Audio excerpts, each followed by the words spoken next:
Sim, temos mais um conteúdo aqui no canal do Lessa neste sábado, antes do jogo, a estreia do Fluminense no Campeonato Brasileiro, logo mais às 4 da tarde, diante do América em Belo Horizonte. Pré-jogo já está no ar aqui no canal do Lessa, pré-jogo bem completo, com todas as informações sobre esse confronto. Se você ainda não assistiu, dá uma moral lá. Mas esse vídeo aqui é um vídeo que eu não poderia deixar de fazer, é um vídeo muito especial também, muito importante, porque ontem a equipe do técnico Fernando Diniz divulgou, o Diniz agora tem página no Instagram, inclusive, né? Então está sendo feito um trabalho de imagem assim bem bacana, bem legal, bem interessante, que eu acho que o Diniz merece realmente ter esse trabalho, ter a imagem dele bem trabalhada, e eles fizeram um trabalho espetacular que eu queria, muita gente já viu, mas eu queria reagir aqui com vocês também, porque eu não assisti completo, eu assisti trecho, eu estava muito ocupado na hora, eu assisti trecho, então eu queria assistir completo aqui com vocês, fazer um react aqui desse vídeo, que para mim foi muito especial. Assim, eu confesso que só com os trechos que eu vi, eu já fiquei emocionado. Então vamos ver esse vídeo aqui juntos, que eu quero também ler os comentários de vocês aqui para saber o que vocês acharam. E também o assunto, a polêmica Maracanã envolvendo o Fluminense, Flamengo e Vasco. Ontem a Justiça deu uma decisão favorável ao Vasco, como já era esperado. Até falei isso aqui no vídeo ontem, isso ia acabar acontecendo, e a gente vai falar um pouco mais sobre esse absurdo aqui, essa situação, que enfim, acho que não vai ter paz quanto a isso, pelo menos não enquanto não houver um acordo, não enquanto não sair essa licitação para saber, enfim, quem vai administrar o Maracanã nos próximos anos e como isso será feito, como que até que ponto o governo vai interferir nesse sentido. Enfim, só deixa o like aí, por favor, esquece não, muito importante seu comentário, e se inscrever aqui no canal do Lessa, né, se você não está inscrito, por favor, todos os dias aqui trazendo informações para vocês, conto muito com o apoio de geral, compartilhando os conteúdos aqui. Eu vou fazer aqui um apanhado para resumir essa história, traçar aqui uma rápida linha do tempo, para quem não pegou tudo, enfim, todas as informações que saíram, todas as decisões que saíram, para que você possa entender bem o passo a passo dessa polêmica e mais um envolvendo o Maracanã. O Vasco quer enfrentar o Palmeiras na semana que vem, na segunda rodada do Campeonato Brasileiro, quer enfrentar o Palmeiras no Maracanã. O jogo no domingo, o Fluminense joga no sábado contra o Atlético Paranaense. O Vasco entrou, como não teve resposta da administração do estádio, o Vasco entrou com uma ação judicial.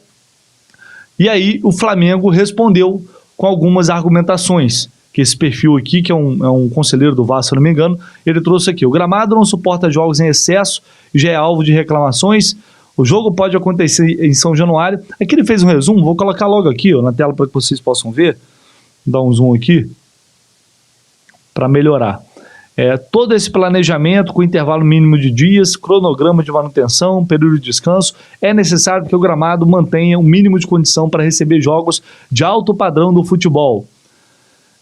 Um campo precário de conservação, em grande nível, blá blá blá, a gente sabe, né? Enfim. E aqui eles trazem uma tabela que mostra a diferença da quantidade de jogos no Maracanã para outros estádios do Brasil e também do mundo. Aqui somando janeiro, fevereiro, março, a gente tem 17 partidas, sendo que em abril serão 9 jogos somente em abril, superando, portanto, aqui em 3 jogos, janeiro, fevereiro, março, né? Olha o Engenhão que estava fechado para reforma no gramado, então aqui não conta muito.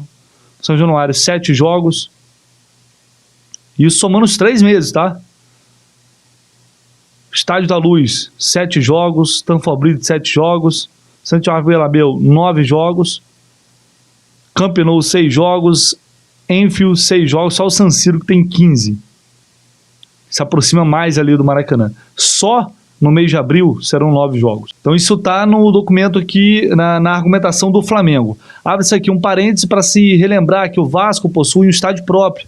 E é useiro em vangloriar que São Januário, que cedia a esmagadora maioria das partidas realizadas pelo autor, possui uma estrutura moderna após a sua reforma.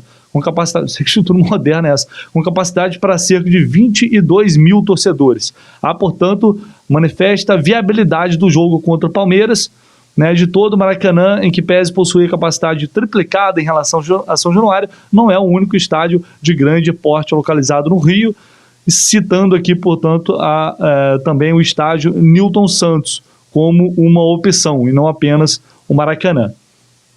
E aí, para fechar aqui, o Flamengo diz que foi disponibilizado ao Vasco 4 opções de datas para realizações de jogos no Maracanã: julho, 22, setembro, outubro e novembro.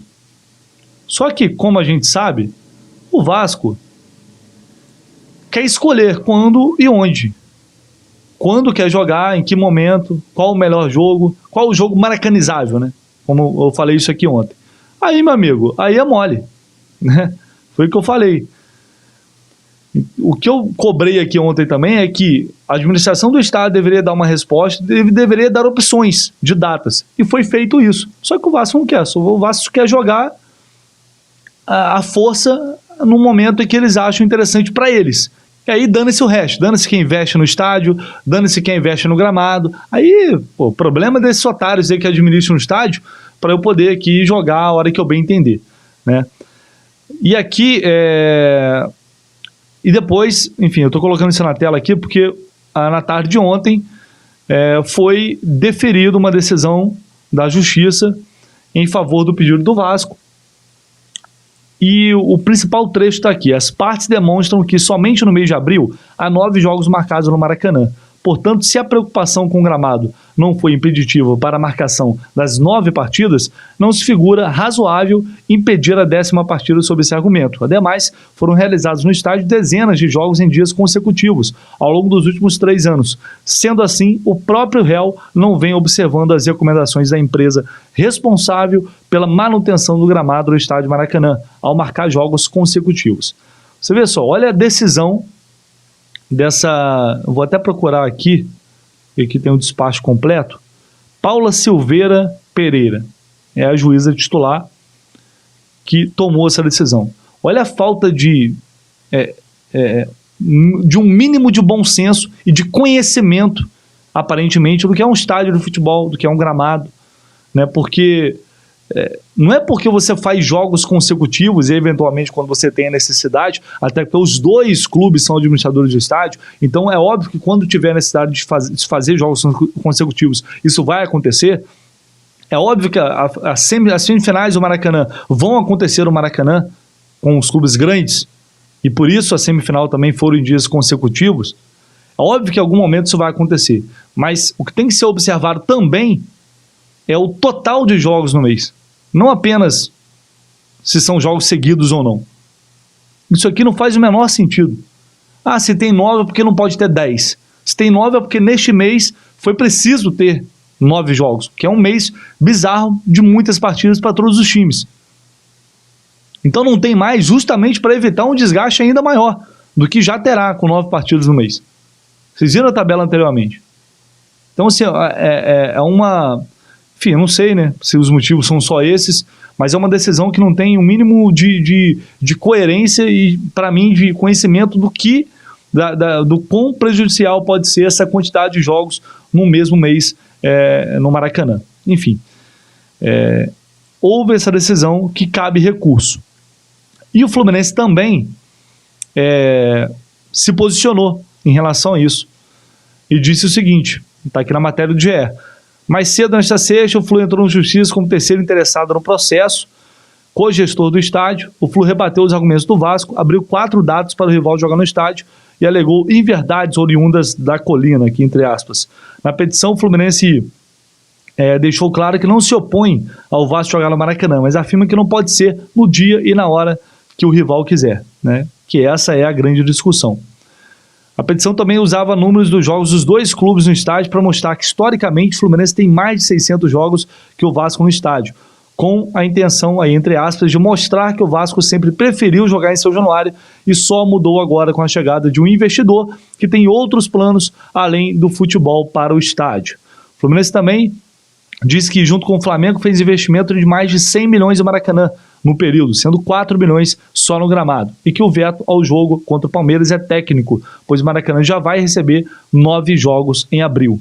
Simples, tá aí, esse é o posicionamento do Fluminense, né? É óbvio que tem uma coerência dentro disso, né? Se 9 jogos serão disputados, é por uma necessidade do momento, talvez em um certo mês, Fluminense ou Flamengo tenham que deixar de jogar no Maracanã para manutenção no gramado, se houver um desgaste muito grande, como já aconteceu no ano passado e como já aconteceu várias vezes.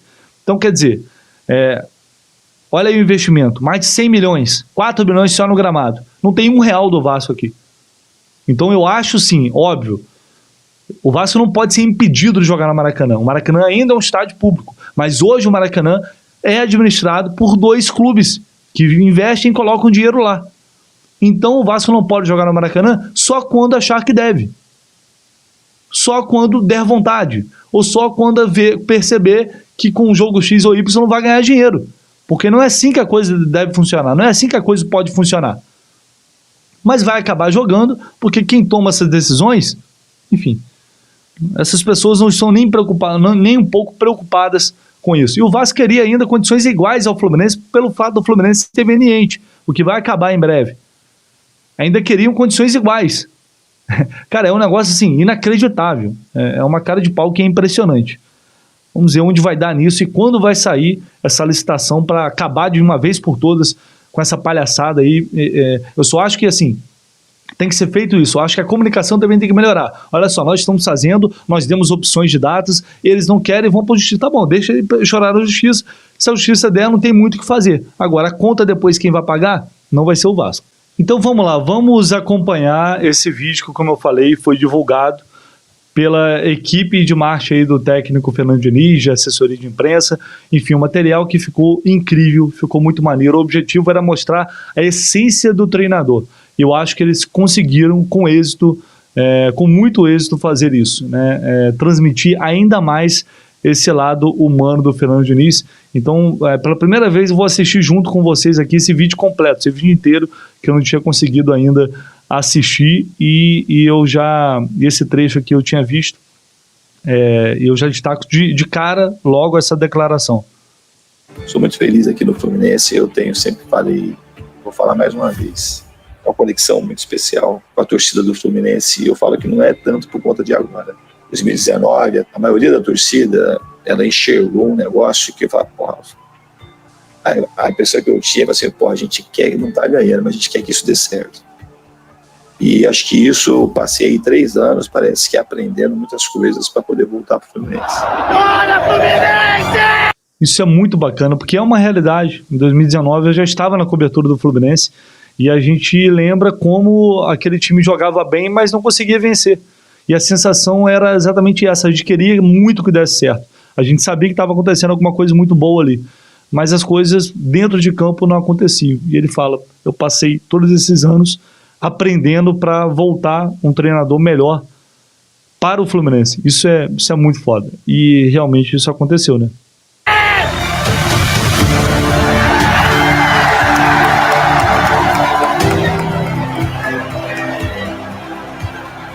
Eu acho que a maneira como a gente foi campeão vai ficar marcado.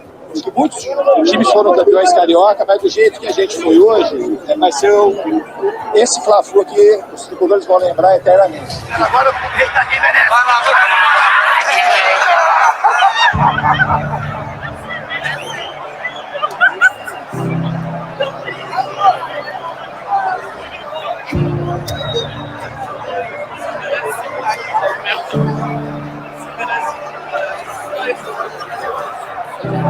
Você sempre foi o campeão do nosso gol!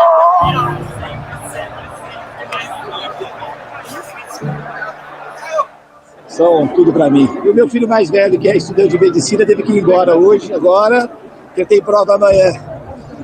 Aí que eu não, caralho!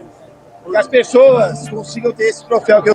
E eu tava pertinho nesse momento aí, foi um momento muito emocionante. Vendo agora a emoção veio de novo, porque fico imaginando, sei lá, como para um cara que foi tão criticado durante tanto tempo, que foi tão execrado, viver esse momento com a esposa falando, você, pra gente, você sempre foi um campeão. Isso é demais, Foi muito lindo ter vivido esse momento. Eu tenho, esse aqui pode trocar todos os dois. Esse aqui é mais do que tudo.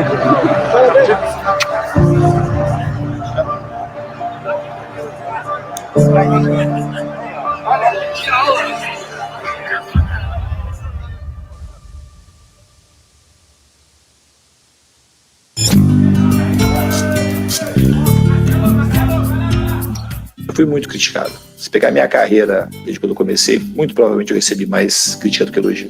E eu soube ouvir as críticas. Eu soube também ouvir que às vezes eu estou enxergando uma coisa que a pessoa que está desse lado não dá para enxergar, porque ela está mais distante. Eu tenho que continuar aqui. Talvez lá na frente ela perceba, e alguns, depois do tempo, acaba percebendo. Eu estou muito feliz com esse título do Fluminense, porque ele foi uma consequência muito natural e muito lógica de um trabalho feito com muita humildade, muita solidariedade, com muitas mãos. Talvez eu seja o cara que tenha mais título no mundo, porque para mim título é todo dia. Não é levantar uma taça que é o título que me interessa mais. Ele falou isso hoje da preleção. Agora parece que o jogo virou, né? Agora estão tendo que pegar as críticas e enfiar aqui, ó. Eu acho que os elogios hoje estão prevalecendo. Que a taça era importante, mas que antes da taça... Esse momento é muito foda, é muito forte. Era o trabalho que a gente construiu e a família que a gente construiu. Queria também fazer um agradecimento especial ao Jonárias. Ele teve uma perda muito importante na família dele, que foi a avó dele, que se foi, que criou ele. Dice que falar desse cara aqui. Esse cara aqui, com certeza, eu me atrevo a falar que é o melhor treinador que vocês têm aqui no Brasil. Esse cara consegue enxergar coisas em as pessoas que só ele consegue. Sua avó tá lá de cima te olhando do céu.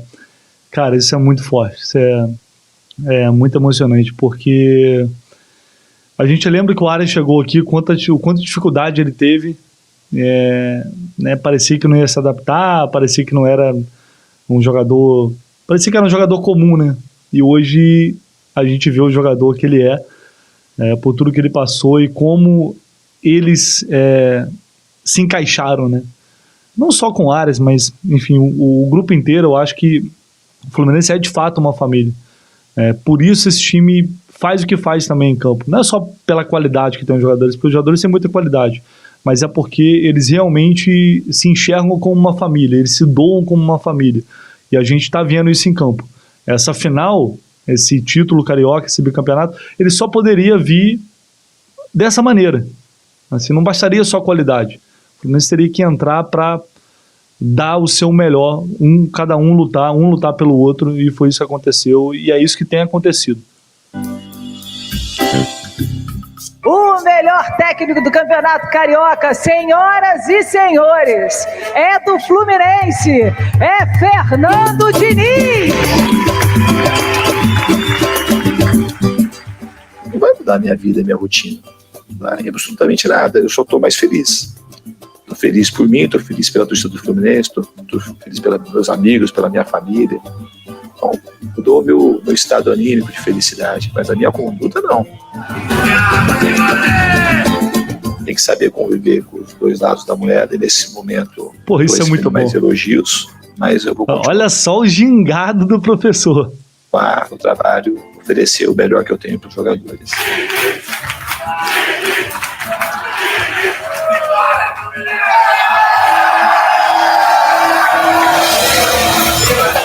Isso aqui é sensacional, não tem como.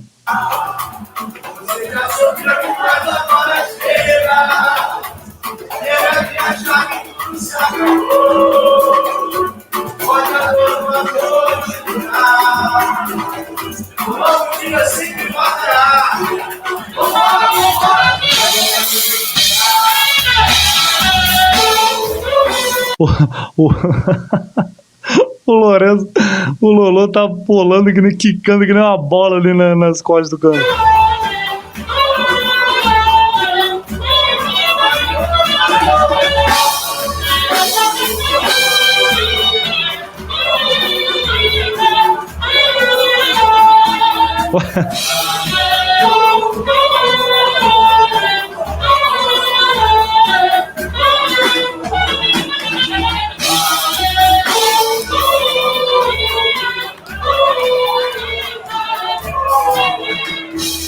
Então, assim, parabéns à equipe do Fernando Diniz, que produziu todo esse material muito especial, um material muito tocante, assim, muito emocionante, que conseguiu mostrar de fato essa essência, o ser humano que é o Fernando Diniz, e que a gente aprendeu a gostar, que a gente aprendeu a amar, que não é livre de erro. Ele, como qualquer outro treinador, também vai errar em algum momento. E a gente, óbvio, né, tem que ser profissional a ponto de separar as coisas, mas o Fernando Diniz, que eu conheço desde 2019, merece tudo isso que está acontecendo, mas merece muito mais, não é só isso. E o sucesso dele significa também o sucesso do futebol, significa o sucesso do nosso futebol. O futebol respira com o Fernando Diniz vencendo, porque a essência do que ele acredita, eu acho que no fundo é o que todos nós acreditamos também. Essa forma de enxergar o jogador diferente, o ser humano diferente, colocar muitas vezes o ser humano acima das questões técnicas de um jogo, das questões táticas, como ele sempre coloca, isso o diferencia. E os depoimentos dos jogadores, né, já há muito tempo dão conta disso. E não é por acaso, né? Não é por acaso. Isso tem um motivo. E a gente tem visto agora o resultado. Além de tudo que ele é capaz de fazer, a gente está vendo também o resultado em campo, com título. E tomara que venham a ser títulos, e não só o título carioca, que venha muito mais por aí. Porque esse cara merece mais, e esse grupo do Fluminense também merece mais. Enfim, queria compartilhar esse vídeo com vocês, que eu achei muito especial. E claro, deixe os comentários aí também de vocês, o like também, e como sempre lembrando aí para se inscrever no canal do Lessa. Mais tarde tamo junto, hein? Depois de Fluminense e América, América e Fluminense pós-jogo aqui no canal do Lessa, com toda a análise desse confronto. Valeu, galera!